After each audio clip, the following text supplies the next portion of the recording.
touch.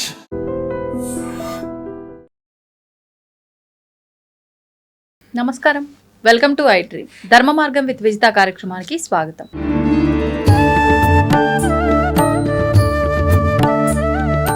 ప్రస్తుతం మనతో పాటు ఉన్నారు ప్రముఖ ఆధ్యాత్మికవేత్త, హనుమత్ మరియు శ్రీ విద్యా ఉపాసకులు బ్రహ్మశ్రీ శివయోగి సిస్లా జయశంకర్ గారు. ఇప్పుడు గురుగారితో మాట్లాడి ముఖ్యంగా లలితా సహస్రనామాలు చెప్పకూడని వ్యక్తులు కానీ ఎవరైనా ఉన్నారా, అసలు ఈ లలితా సహస్రనామాలకు సంబంధించిన ఋషులు ఎవరైనా ఉన్నారా, ఇలాంటి మరిన్ని విషయాలు ఇప్పుడు గురుగారితో మాట్లాడి తెలుసుకునే ప్రయత్నం చేద్దాం. నమస్కారం గురుగారు. గురుగారు, మనం ఇంతకు ముందర లలితా సహస్రనామ పారాయణ గురించి మాట్లాడుకున్నప్పుడు దీనికి సంబంధించి అర్హతలు కూడా చూసుకోవాలి అని చెప్పి అనుకున్నాం.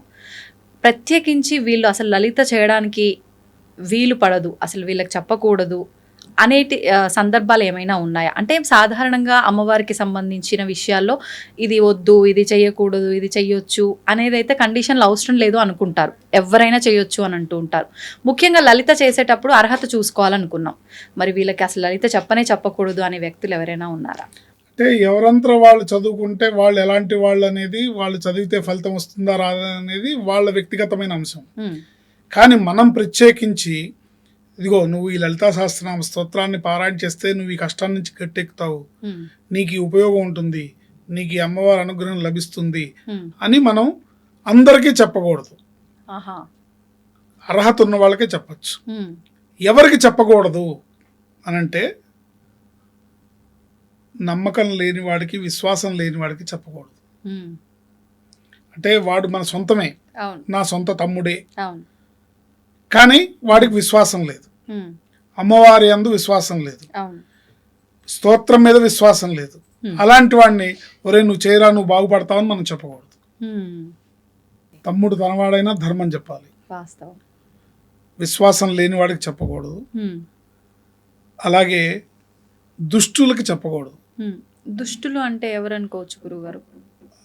అధర్మ మార్గంలో నడిచేవాళ్ళు, అంటే బుద్ధి సవ్యంగా లేకుండా, సక్రమంగా లేకుండా వక్ర మార్గంలో బుద్ధి నడిచే వాళ్ళు ఉన్న వాళ్ళని దుష్టులు అంటారు. అలాంటి వాళ్ళకి చెప్పకూడదు. అంటే అమ్మవారి యొక్క ఎనర్జీని, అమ్మవారి యొక్క పవర్ని వాళ్ళు ఇంకో రకంగా వినియోగించే అవకాశం ఉంటుంది. కాబట్టి వాళ్ళకి ఇది చేయమని మనం చెప్పకూడదు. దుష్టులకి చెప్పకూడదు. దుర్బుద్ధి ఉన్న వాళ్ళకి చెప్పకూడదు. ఇంకా బాగా అర్థం కావాలంటే దుర్బుద్ధి ఉన్న వాళ్ళకి చెప్పకూడదు. ఓకే, మొండి వాళ్ళకి చెప్పకూడదు. అంటే చెప్పినా వినని వాళ్ళు, వాడికి అన్ని అర్హతలు ఉన్నాయి కానీ మనం చెప్తే వినడు, చేయడు. వాడికి పార్టీకి 10 సార్లు నువ్వు చేయరా బాగుపడతావు అని చెప్పకూడదు. విశ్వాసం లేని వారికి చెప్పకూడదు, మొండి వారికి చెప్పకూడదు, దుష్టులకు చెప్పకూడదు. ఈ 3 పాయింట్లు గుర్తుపెట్టుకోండి. కానీ గురుగారు, చాలా వరకు అంటే మంచి వాళ్ళని మళ్ళీ కొత్తగా మనం ఏం ముందుకు తీసుకెళ్లాల్సిన అవసరం లేదు. ఇలా చెడు దారిలో ఉన్న వాళ్ళని ఏదో ఒక రూపంలో దాని నుంచి బయటికి తేవాలి అనుకున్నప్పుడు ఖచ్చితంగా ప్రతి ఒక్కరూ, అంటే ఉదాహరణకి ఇప్పుడు దీక్షలు ఇలాంటివి తీసుకోవాలి అని అంటే కొంతమంది భక్తితో తీసుకుంటారు, కొంతమంది చెడు వ్యసనాలు ఉంటే అవి మాన్పించడం కోసం అమ్మవారి దీక్షలో, స్వామి దీక్షలో ఏదో ఒకటి తీసుకుంటే అయినా మారుతారు అన్న ఉద్దేశంతో దైవ మార్గం సైడ్ తీసుకొస్తూ ఉంటారు.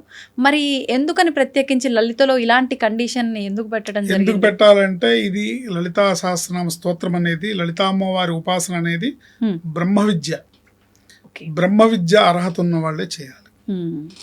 ఆ అర్హతను సంపాదించుకోవడానికి నువ్వు రకరకాల దీక్షలు, రకరకాల అమ్మవారికి గుడికెళ్ళి ప్రదక్షిణాలు చేయొచ్చు, అమ్మవారి స్తోత్ర పాఠనం చేయొచ్చు, అమ్మవారి దీక్ష తీసుకోవచ్చు, అమ్మవారి దగ్గర నువ్వు పొర్లుడు దండాలు చేయొచ్చు. కొంత నువ్వు పరిశుద్ధత అంటే ఆత్మతత్వాన్ని, నువ్వు చిత్తశుద్ధిని కనుక నువ్వు సంపాదించుకున్న తర్వాత ఈ అమ్మవారిని లలితా సహస్రనామ స్తోత్రాన్ని చేసుకునే అర్హత లభిస్తుంది. గురుగారు, ఇప్పుడు ఎన్నెన్నో రకాల ఉపాసనలు ఉన్నాయి. మరి ప్రత్యేకించి ఈ లలిత సహస్రనామాలు ఏ ఉపాసనకు సంబంధించినవి? అమ్మ నామాలన్నీ కూడా సగుణ బ్రహ్మ ఉపాసనకు సంబంధించినవి. పరబ్రహ్మ తత్వాన్ని, నిర్గుణ నిరాకార పరబ్రహ్మాన్ని సగుణ సాకార రూపంలో ఉపాసించడానికి ఉపయుక్తమైన అక్షరమాలారత్నం శ్రీ లలితా సహస్రనామ స్తోత్రం. అంటే భగవంతుడు ఏ రూపంలో ఉన్నాడో తెలియదు, కానీ భగవంతుడి మీద మన మనసు లగ్నం అవ్వాలి. అంటే నిజంగా శక్తి స్వరూపం, ఆదిశక్తి, ఆదిపరాశక్తి ఏ రూపంలో ఉందో మనకు తెలియదు, కానీ ఆమెని ఆరాధించాలంటే ఒక రూపం కావాలంటే కాబట్టి ఈవిడ రూపాన్ని, ఈవిడ విద్యని, ఈ లలితా సహస్రనామ స్తోత్రాన్ని కనుక మనం ఉపాసిస్తే, సగుణ సాకార రూపంలో ఈ అమ్మవారిని మనం ఉపాసిస్తే, ఈ నిర్గుణ నిరాకార రూపంలో ఉన్న భగవతత్వం ఏదైతే ఉందో అది బోధపడుతుంది. ఓకే, ఇదంతా కొంచెం అంటే జాగ్రత్తగా మనం తీసుకోవాల్సిన విషయం, ఇదంతా జాగ్రత్తగా తీసుకోవాల్సిన విషయం, జాగ్రత్తగా చేయాల్సిన విషయం. అవును, శ్రద్ధ, భక్తి, విశ్వాసాలు చాలా అవసరమైన విషయం. గురుగారు, మరి ఇప్పుడు మనకు ఏ మంచి విషయము మన పెద్దవాళ్ళు చెప్పినా కూడా ఖచ్చితంగా పెద్దవాళ్ళకు ముందర ఋషుల ద్వారానే మనకు అది వస్తూ ఉంటుంది. అయితే ఈ లలితా సహస్రనామ పారాయణానికి సంబంధించి ఎంతమంది ఋషులు దీనికి సంబంధించిన వారు ఉన్నారు, వారి పేర్లేంటి, ఒకసారి వివరంగా మాట్లాడుకుందాం. ఈ లలితా సహస్రనామ స్తోత్రం అమ్మవారు స్వయంగా వసిన్యాది వాగ్దేవతలకి ఉపదేశించారు. ఆ వసిన్యాది వాగ్దేవతలు ఈ లలితా సహస్రనామ స్తోత్రానికి ఋషులై ప్రపంచానికి అందించారు. ఆ వసిన్యాది వాగ్దేవతలు ఎవరయ్యా అంటే వాళ్ళు 8 మంది మొత్తం. వసిని, కామేశ్వరి, మోదిని, విమల, అరుణ, జయిని, సర్వేశ్వరి మరియు కౌళిని అనే 8 మంది వాగ్దేవతలు వసిన్యాది వాగ్దేవతలు. వీరి ద్వారా ఈ స్తోత్రానికి ఋషులు వీళ్ళు. గురుస్వరూపమేమో అగస్త్య మహర్షి, లోపాముద్ర. వీళ్ళేమో వసిన్యాది వాగ్దేవతలు, ఋషులు. వీళ్ళు 8 మంది.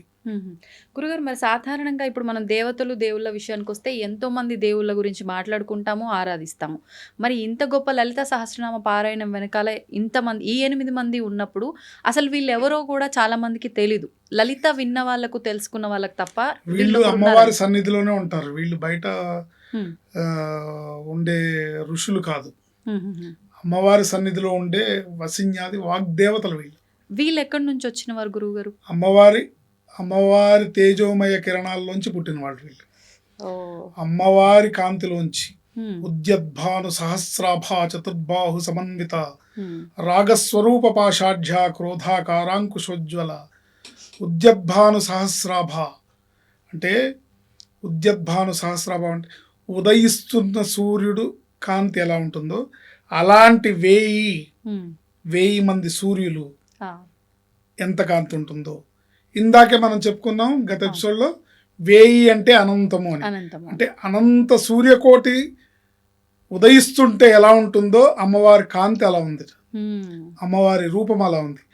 దాంట్లోంచి ఉద్భవించిన, ఆ అమ్మవారి కాంతిలోంచి ఉద్భవించిన కిరణాలే ఈ వసిన్యాది వాగ్దేవతలు.